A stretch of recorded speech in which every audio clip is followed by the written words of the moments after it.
असुद्दीन ओवैसी चेकाळलेला आहे। खरं तर इराण जिथे कट्टर मुस्लिम होते त्या देशात लाखो करोडो महिला एकत्र येऊन हिजाब उतरवत आहे। त्या हिजाबची होळी करतात आहे, बुरखा उतरवत आहे। मुस्लिम महिलांना जाऊन विचारलं तर त्यांना कुठे पाहिजे हिजाब, कोणाला पाहिजे पारतंत्र्य।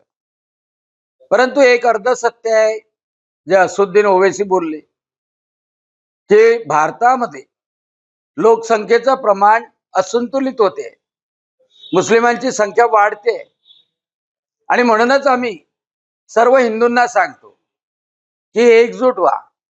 एकजूट झाले तरच हिंदू राज्य करू शकतील या देशावर, त्यांच्या हातात सत्ता राहील। अमरावतीमध्ये असुद्दीन ओवैसी आले तर त्यांनी सांगितलं की यावेळेला सर्व पक्षांची मजबुरी राहील, MIM सुद्धा त्यामध्ये राहील आणि अमरावतीचा महापौर मुस्लिम होईल। आणि त्यांनी तेव्हाही म्हटलं होतं इंशाअल्लाह MLA भी मुस्लिम होगा और MP भी मुस्लिम होगा। आणि म्हणून मुस्लिमाच्या एकजुटीचं काम तो करतोय। परंतु हिंदू विखुरला गेला तर मात्र सत्ता त्यांच्या हातातून निघून जाईल आणि म्हणून एक रहोगे तो सेफ रहोगे।